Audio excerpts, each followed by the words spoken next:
తండ్రి అయిన దేవునికి, మన రక్షకుడైన యేసుక్రీస్తు ప్రభువుకు, పరిశుద్ధాత్మ దేవునికి వందనాలు స్తోత్రాలు చెల్లించుకుంటూ దేవుడి దినమందు మనకిచ్చిన వాక్యము యోహాను సువార్త 14వ అధ్యాయము 23-24 వచనాలు చదువుకుందాం. ఒకడు నన్ను ప్రేమించిన యెడల వాడు నా మాట గైకొనును, అప్పుడు నా తండ్రి వానిని ప్రేమించును.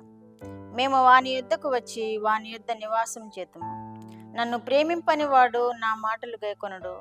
మీరు వినిచిన మాట నా మాట కాదు, నన్ను పంపిన తండ్రిదే. దేవుడి వాక్యం ద్వారా మనల్ని దీవించును గాక.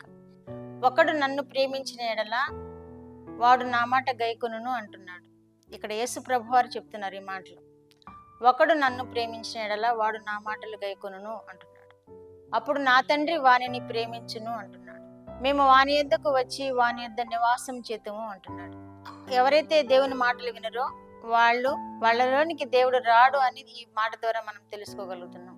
ఒకడు నన్ను ప్రేమించిన యెడల నా మాట గైకొనును అంటున్నాడు, అప్పుడు నా తండ్రి వానిని ప్రేమించును అంటున్నాడు. మనము తండ్రి చేత ప్రేమించబడాలి అంటే యేసుక్రీస్తు ప్రభువారి మాటలు వినాలని ఈ వాక్యం ద్వారా మనం గ్రహించగలుగుతున్నాం. యేసుక్రీస్తు ప్రభువారి మాటలు వినినప్పుడు మనము తండ్రి చేత ప్రేమించబడతాం.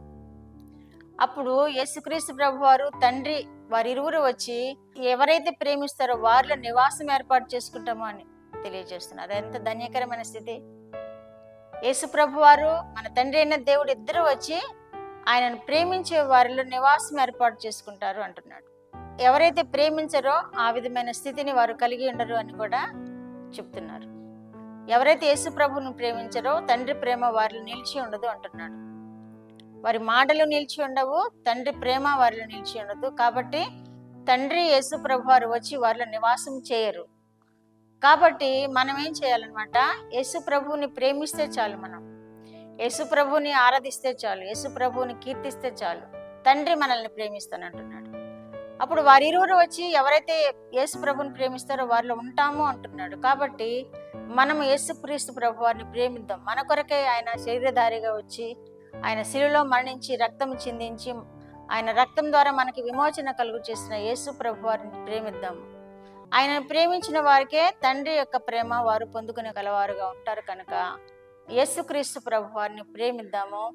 తండ్రి యొక్క దీవెనలు కూడా మనము పొందుకుందాం. ప్రకటన గ్రంథం 3వ అధ్యాయం 20వ వచనంలో కూడా, ఇదిగో నేను తలుపు నొద్ద నిలిచి ఉండి తట్టుచున్నాను, ఎవడైనాను నా స్వరం విని తలుపు తీసిన యెడల నేను అతని యొద్ద వచ్చి అతనితో నేను నాతో అతడును భోజనం చేయను అంటున్నాడు. ఇది ఎంత ఆశీర్వాదకరమైన వాక్యాలు మనకి ఇస్తున్నాడు దేవుడు. నేను తలుపు యొద్ద నిలిచిండి తట్టుచున్నాను, ఎవరైనా నా స్వరం విని తలుపు తెరిచిన యెడల నేను అతని దగ్గరకు వెళ్ళి అతనితో నేను నాతో అతడు కలిసి భోజనం చేస్తామంటున్నాడు.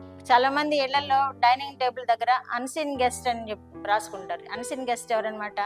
మన యేసు ప్రభువారు అనమాట. ప్రత్యక్షంగా వచ్చి మన పక్కన కూర్చుని భోజనం చేయరు, కానీ భోజనం చేసినటువంటి ఆశీర్వాదాలు మనకిస్తాడు దేవుడు. మనతో ఉన్న ఆశీర్వాదాలు మనకిస్తాడు దేవుడు. కాబట్టి యేసుక్రీస్తు వారిని ప్రేమిస్తే చాలు, మనం యేసుక్రీస్తు వారిని ప్రేమిస్తే చాలు, తండ్రి ప్రేమ మనలో నిలిచి ఉంటుంది. తండ్రి యేసుక్రీస్తు ప్రభువారు మనలో ఉంటారు, మనతో ఉంటారు, మనతో కలిసి భోజనం చేస్తానంటున్నాడు యేసు ప్రభువారు. కాబట్టి మనం ఆయనను ప్రేమిద్దాము. ఆయన దీవెనలు పొందుకోవాలి అంటే ఆయన మనతో ఉన్నప్పుడు సదాకాలము మనతో జీవిస్తూ ఉంటాడు. సదాకాలము మనం ఆయన వెంబడించే వారినిగా మనల్ని మలుచుకుంటాడు. ఆయనను సేవించే వారినిగా మనల్ని మలుచుకుంటాడు. ఆయనకు కీర్తి స్తోత్ర మహిమలు చెల్లించే వారినిగా మనల్ని మలుచుకుంటాడు. అప్పుడు ఆయనతో సదాకాలము ఉండే భాగ్యం మనకు కలుగు చేస్తాడు. ఆయన్ని ప్రేమించాలి, యేసు ప్రభు వారిని ప్రేమించాలి. ఇది మన విధి. భూమి మీద మనము దేవుని చేత ఉద్భవింపడ్డాము అంటే మన యేసు ప్రభు వారిని మనం ప్రేమించాలి. అప్పుడు తండ్రి దీవెనలు, యేసు ప్రభు దీవెనలు మనం పొందుకుంటాము. వినిచిన బిడ్డలందరూ అట్టి ప్రేమ పొందుకుందరు గాక. ప్రార్థన. మా దేవా, మా ప్రియ పరలోక ప్రభువా, మీ పరిశుద్ధ పాదములకు వందనాలు, స్తోత్రాలు. మా రక్షకుడు యేసుక్రీస్తు దేవా మీకు స్తోత్రాలు. పరిశుద్ధాత్మ దేవా మీకు స్తోత్రాలు. యేసయ్యా, వినిచిన బిడ్డలందరూ మిమ్మల్ని ప్రేమించి ప్రభువా మీ దీవెనలు పొందుకునే వారిని చేయండి ప్రభువా. కుటుంబాల్లో నాయన మీ కృపను, నెమ్మదిని, సమాధానం దయచేయండి ప్రభువా. కుటుంబాల్లో నాయన ఆశీర్వాదములు దయచేయండి ప్రభువా. కుటుంబాలన్నిటినీ మీరు దీవించి ఆశీర్వదించి దేవుడు అయినందుకు మీకు స్తోత్రాలు చెల్లించుకుంటూ యేసుక్రీస్తు వారి పేరిట మనలో మీ పాదములతో వేడుకుంటున్నాను పరమ తండ్రి. ఆమేన్.